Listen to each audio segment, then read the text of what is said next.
There is a level of discipline that makes other people uncomfortable. Not because you speak loudly, not because you demand attention, but because you become difficult to manipulate. You no longer need to be reminded. You no longer need to be motivated. You no longer negotiate with yourself every morning. You simply appear, and you do the work. Again, and again, and again. This is the kind of consistency that unsettles people. Because most people live in negotiation. They negotiate with their alarms. They negotiate with their responsibilities. They negotiate with their goals. They say, I will do it when I feel ready. I will begin when I have more energy. I will continue when life becomes easier. But the disciplined mind does not ask whether it feels like continuing. It has already decided. And once the decision has been made deeply enough, the mind no longer debates. It moves. This is where most people misunderstand discipline. They believe discipline means forcing yourself to perform an unpleasant action every single day. But that is only the beginning. The higher level of discipline is different. It is not constant resistance. It is the removal of resistance. It is the moment when the action becomes so deeply connected to your identity that refusing to perform it begins to feel unnatural. Ancient Japanese warriors understood something modern people have forgotten. The strongest person is not always the person with the greatest intensity. The strongest person is the one who can continue. Quietly, precisely, without needing to feel powerful. This was the spirit behind the ancient warrior principle of repeated practice. The same movement, the same posture, the same ritual. Again, and again, until thought became unnecessary, until the body knew, until the mind stopped asking for permission. This is the method for entering a state of unshakable focus. And the first thing it requires is something most people are unwilling to sacrifice. Your old identity. Consider a man named Daniel. Daniel is intelligent. He has goals. He has watched the videos. He has purchased the books. He has created schedules. Every few weeks, he experiences a surge of determination. He decides that everything will change. He wakes early. He trains. He studies. He works. He avoids distractions. For several days, he feels transformed. Then one morning, he wakes up tired. The schedule is interrupted. The energy disappears. And suddenly, the entire system collapses. Daniel does not lack knowledge. He does not lack potential. He lacks continuity. And continuity is where most identities are exposed. Anyone can be disciplined for 3 days. Anyone can be focused when inspired. Anyone can work when the conditions are perfect. But what happens when the mind becomes bored? What happens when nobody is watching? What happens when the reward is distant? That is where the real battle begins. And to win that battle, we must dismantle 5 illusions. The first illusion is motivation. Motivation is unstable. It rises. It falls.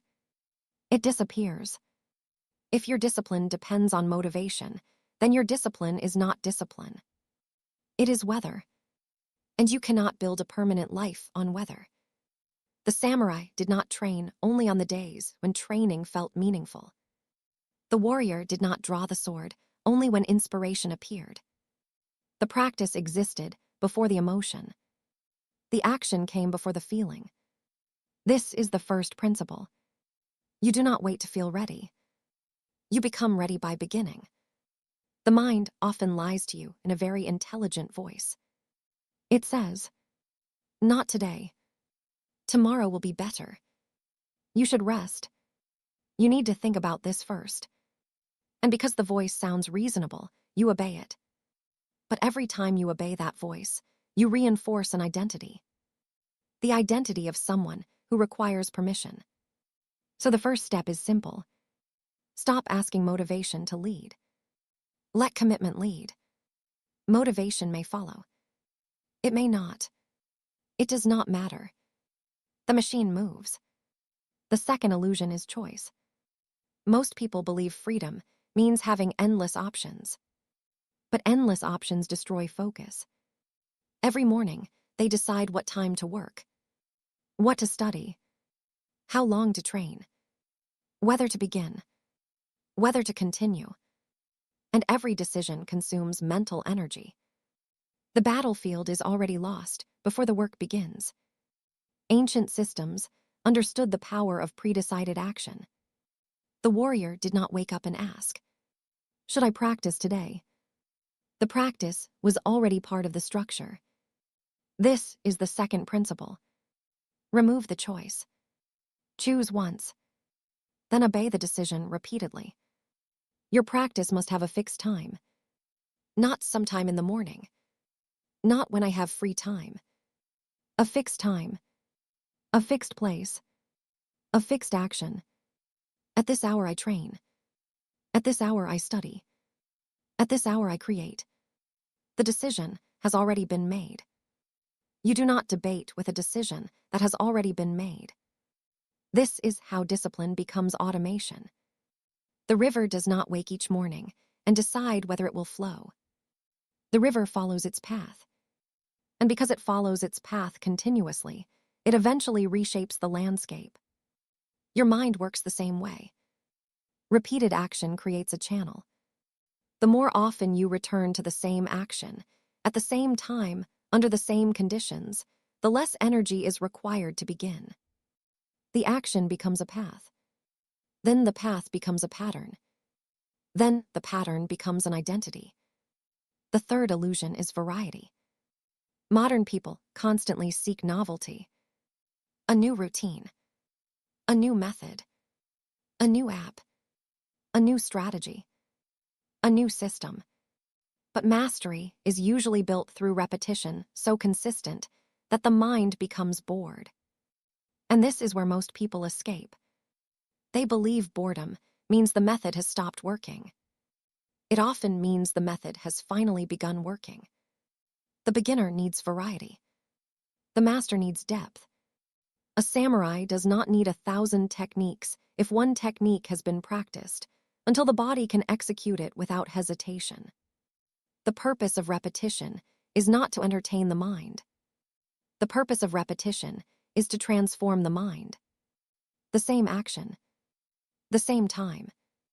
The same standard. Repeated until the action no longer feels like something you do. It becomes something you are. This is the difference between having a habit and having an identity. A person who occasionally exercises says, "I exercise." A disciplined person does not need to say it. The evidence is visible. The action is already there. The identity has been proven through repetition. The fourth illusion is perfection. Perfection is one of the most sophisticated forms of avoidance. People say, "If I cannot do the full workout, I will do nothing. If I cannot study for 2 hours, I will not study. If I cannot create something excellent, I will not create." This appears to be high standards. But often, it is simply fear wearing the clothing of excellence. The ancient warrior understood a more dangerous principle. Continuity is more important than intensity. A practice that survives imperfect days is stronger than a practice that exists only under perfect conditions. This does not mean lowering your standards. It means protecting the chain. If you cannot perform the full action, perform the minimum version. If you cannot train for an hour, train for 10 minutes. If you cannot write a chapter, write a paragraph. If you cannot study for 3 hours, study for 15 minutes. The objective is not to prove that you are powerful every day. The objective is to refuse disappearance. Practice without gaps. Because one missed day is rarely the true danger. The danger is the story that follows. I have failed. I will restart next week. I have lost momentum. The mind begins to build a new identity, the identity of someone who stops. You must interrupt that process immediately. The practice may become smaller, but it must not vanish. A small flame is still a flame, and a flame protected long enough can become a fire. The fifth illusion is willpower. Most people try to win their lives through force. They attempt to fight every temptation. They attempt to overpower every distraction. They attempt to use mental strength against an environment designed to weaken attention. This is inefficient warfare. A better strategist does not fight every battle. He changes the battlefield. He removes unnecessary decisions. He prepares the environment. He creates fixed cues. He decides his responses before the crisis appears. This is the next principle. Pre-decided responses. When the alarm rings, I stand immediately. When I feel resistance, I begin for 5 minutes. When I want to quit, I complete the minimum version. When distraction appears, I return to the task. When I miss a session, I return at the next scheduled time. No emotional debate. No courtroom inside the mind. The decision has already been made. This is how the disciplined person becomes dangerous to his former self. Because the old self survives through negotiation. The old self says, "Just this once." The new self says, "This was already decided." The old self says, "Begin tomorrow." The new self says, "Begin now." The old self says, "I am not ready." The new self says, "Readiness is irrelevant." This is where neuroscience begins to reveal what ancient discipline already understood.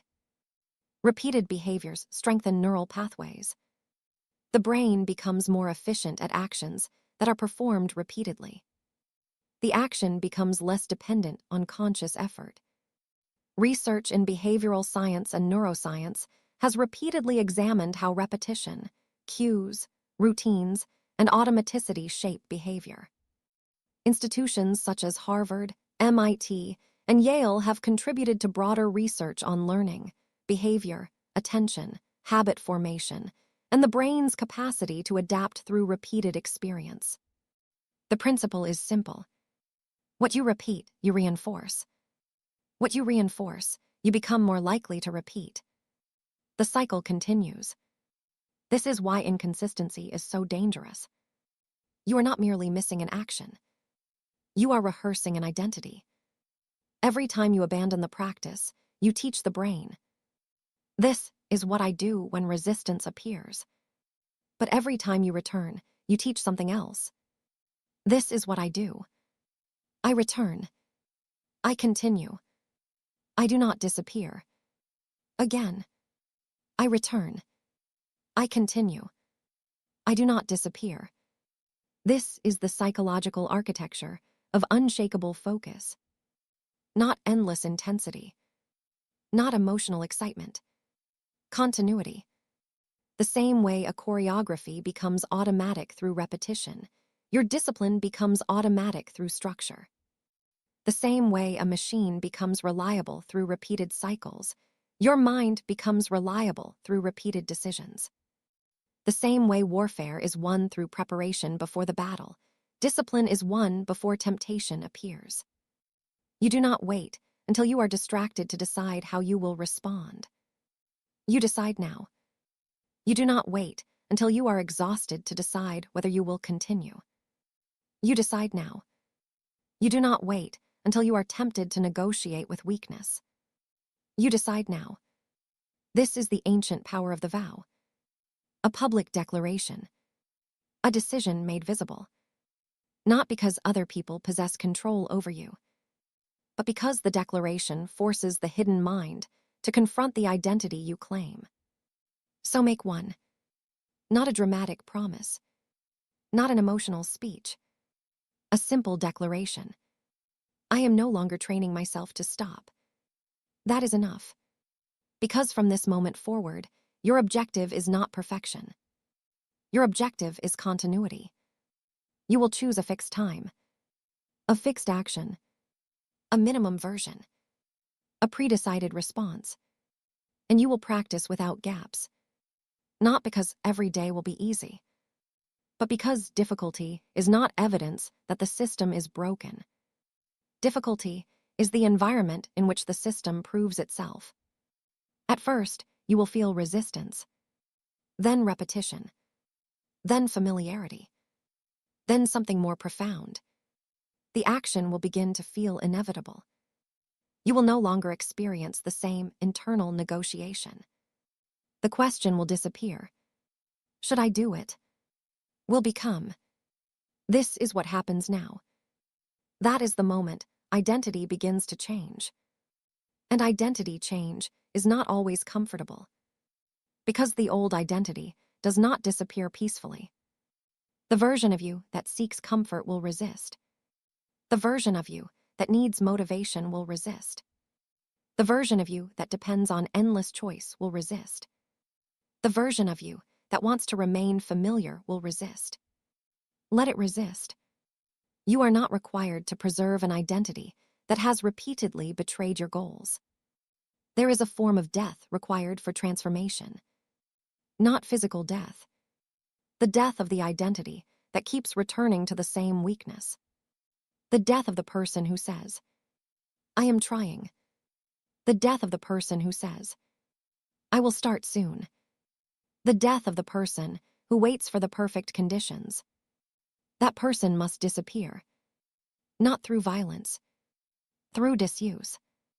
An identity dies when you stop feeding it. And a new identity is born through repetition. Quietly, without ceremony. You wake up. You perform the action. You return tomorrow. Then again. Then again. Until one day, you look back and realize something disturbing. You are no longer the person who began. The former version of you would have stopped. You did not. The former version of you would have negotiated. You did not. The former version of you would have waited for motivation. You did not. And now the old identity has no evidence left. It cannot survive. This is how a person becomes unrecognizable to their former self. Not through one heroic decision. Through thousands of quiet decisions that nobody witnessed. The world sees the result. It rarely sees the repetition. But you will know. You will know how many times you returned when you wanted to disappear. You will know how many times you acted without feeling ready. You will know how many times you refused to reopen a decision that had already been made. And eventually, discipline will stop feeling like something you perform. It will become the operating system. You will no longer need to constantly motivate yourself to become disciplined. You will simply live according to the structure you created. This is the point most people never reach, because they keep searching for a stronger feeling. You will search for fewer choices. They will seek constant stimulation. You will seek continuity. They will restart. You will return. They will ask, how do I become disciplined? You will understand that the question is incomplete. The real question is, what action will I repeat until the question disappears? So now, make the declaration. Subscribe to this channel if you are serious about building a mind that does not collapse every time emotion changes. And comment below.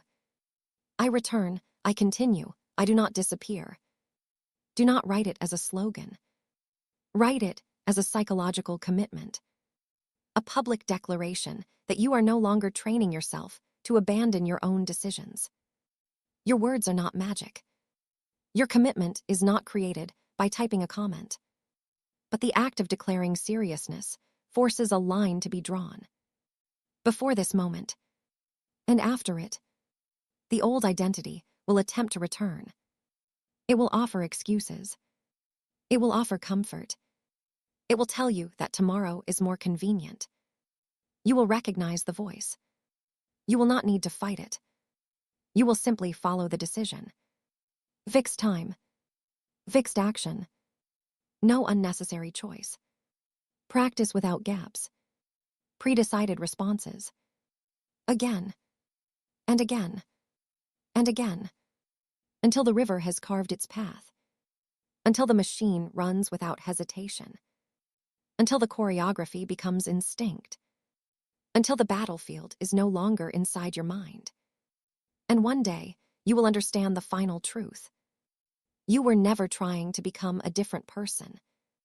You were repeatedly choosing which version of yourself would survive. So choose carefully. Because once you begin to live through continuity, your former self will become increasingly difficult to recognize. And that transformation is quiet. It does not announce itself. It does not ask for permission. It simply continues. Tomorrow, and the day after, and the day after that, until one morning, you realize you have crossed a line. You are no longer trying to become disciplined. You are no longer trying to become focused. You are no longer trying to become someone else. You have already become the person who returns. And once that identity is built deeply enough, there is only one question left. What will you now become impossible to stop doing? The answer is not found in motivation. It is found in the next repetition. Begin. Return. Continue. And do not disappear.